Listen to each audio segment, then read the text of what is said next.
नमस्कार प्रिय दर्शकों, जैसा कि आपने थंबनेल में देखा, जहां मैंने लिखा है कि 11 फरवरी 2024 को शनि महाराज हो जाएंगे अस्त, किंतु फिर भी सूर्य महाराज वृषभ राशि वाले जातकों को कर देंगे मस्त। अब आपके मन में प्रश्न आएगा कि सब तरफ तो बताया जा रहा है कि 11 फरवरी से 35 दिनों तक शनि महाराज का अस्त होना वृषभ राशि वाले जातकों के लिए बिल्कुल भी अच्छा नहीं है। तो मैं आपको कहना चाहूंगा, ये है सिर्फ एक ग्रह पर प्रिडिक्ट किया हुआ अधूरा ज्ञान। ज्योतिष की सत्यता को समझना हमारे लिए आवश्यक होता है, और जब तक इसे आप सही ढंग से नहीं समझते, ज्योतिष पर से 90% लोगों का विश्वास हटने का कारण ही यही है। यहां सूर्य महाराज जिनके द्वारा शनि महाराज अस्त होंगे, उसका प्लेसमेंट देखना भी आपके लिए आवश्यक होता है। वृषभ लग्न वृषभ राशि वाले जातकों के लिए सूर्य महाराज सुखेश होते हैं, और सुखेश होकर ये कहां आ रहे हैं, तो अपने दिग्बली स्थान के ऊपर, जिनके द्वारा शनि महाराज अस्त हो रहे हैं। और शास्त्र कहता है, शुभ न दे शुभ केंद्रपति, शुभ दे क्रूर विशेष।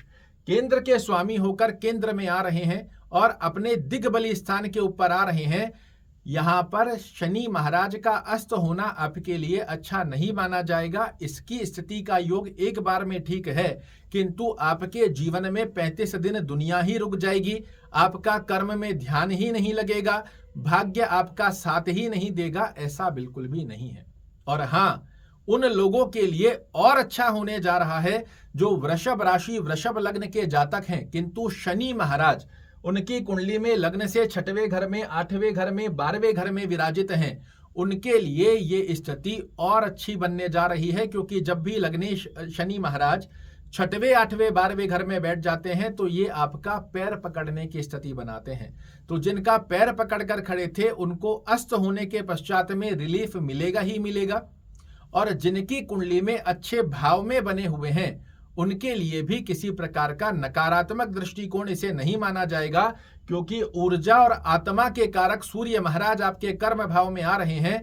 शनि महाराज मंद गति में व्यक्ति को रिजल्ट देते हैं, चाहे वो अच्छे हो चाहे बुरे, किंतु ये 1 महीने की गतिविधि लिया हुआ ग्रह आपको बहुत अच्छे रिजल्ट देने होते हैं। तो इनको एक राशि में 1 महीने में ही देने होते हैं, और खराब देने होते हैं तो भी 1 महीने में ही देने होते हैं।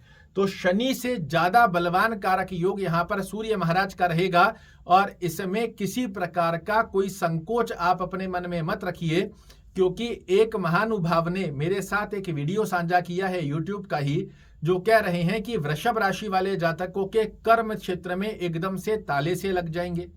आप जो कार्य कर रहे हो उसमें आपका मन ही नहीं लगेगा, आप सिर्फ सोते रहोगे, आलस्य प्रवृत्ति की स्थिति बन जाएगी, भाग्य आपका साथ ही नहीं देगा। जब सुखों का स्वामी आत्मा कारक ग्रह आपके कर्म भाव में आता है, ये आपकी आत्मा को जागृत करता हुआ सुखों को अपने कर्म से अर्जित करने की शक्ति आपको प्रदान करता है। और इस ग्रह में इतनी शक्ति है कि आपके कर्मेश भाग्येश को भी अस्त कर सकता है।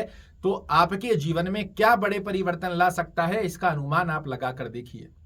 यहां सिर्फ एक कंडीशन आपको ध्यान देनी है, फिर से एक बार ध्यान से समझिए। जिन लोगों की कुंडली में शनि महाराज 6वें, 8वें, 12वें घर में बैठे हैं, 1 नंबर जहां लिखा है मेष राशि के अंदर विराजित हैं, और उस स्थिति में यदि शनि अस्त होते हैं, तो ये आपके लिए एक गॉड गिफ्ट है। किंतु जिन लोगों की कुंडली में 6, 8, 12 में नहीं है, नीचस्थ नहीं है, अच्छे भाव में बने हुए हैं, उनके लिए भी ये समय खराब नहीं रहेगा। इन 35 दिनों में आपकी आत्मा की शुद्धि के साथ में आप अपने और अपने परिवार के लिए भौतिक सुखों को अर्जित कैसे करें, जनता में यशमान प्रतिष्ठा को कैसे प्राप्त करें, पैतृक संपत्ति में आप विजय कैसे प्राप्त कर सकते हैं, सरकारी कार्यों में जो रुकावटें देखने को मिल रही है, इनकी स्थिति आपके पक्ष में कैसे लाएं, इन सब की ऊर्जा और शक्ति सूर्य महाराज वृषभ राशि वाले जातकों के लिए क्रिएट करने जा रहे हैं। जबकि ये आपकी कुंडली के समग्रह होते हैं, किंतु फिर भी कि इनका दिग्बली होना इनके पावर को कारक ग्रह की जितनी शक्ति देता है। तो इस अधूरे ज्ञान से थोड़ा सा बचिए। यही मुख्य कारण है कि आप कहीं ना कहीं ज्योतिष पर से धीरे धीरे कर अपना विश्वास हटा रहे हो। सिर्फ एक ग्रह के आधार पर प्रेडिक्शन दिया जा रहा है कि अगर शनि महाराज अस्त हो जाएंगे तो वृषभ राशि वाले जातकों का जीवन रुक जाएगा। ऐसा संभव नहीं हो सकता।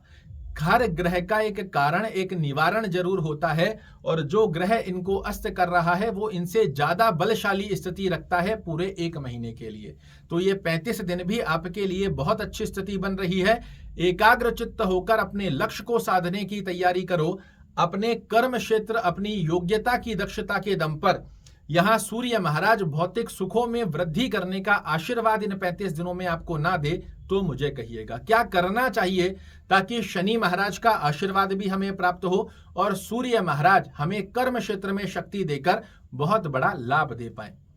आदित्य हृदय स्तोत्र का पाठ करना या सुनना, दोनों में से जो भी संभवत स्थिति बनती है इसे फॉलो करेंगे, बड़े अच्छे लाभ देखने को मिलते हैं।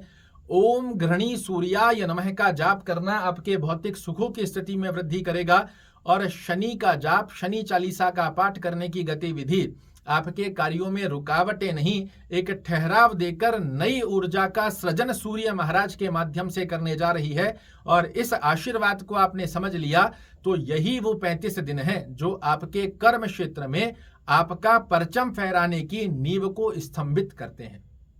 आशा करता हूं मेरे द्वारा दी गई ये जानकारी आपको पसंद आएगी। कल फिर से एक नई जानकारी लेकर आपके सामने उपस्थित होऊंगा। तब तक के लिए नमस्कार।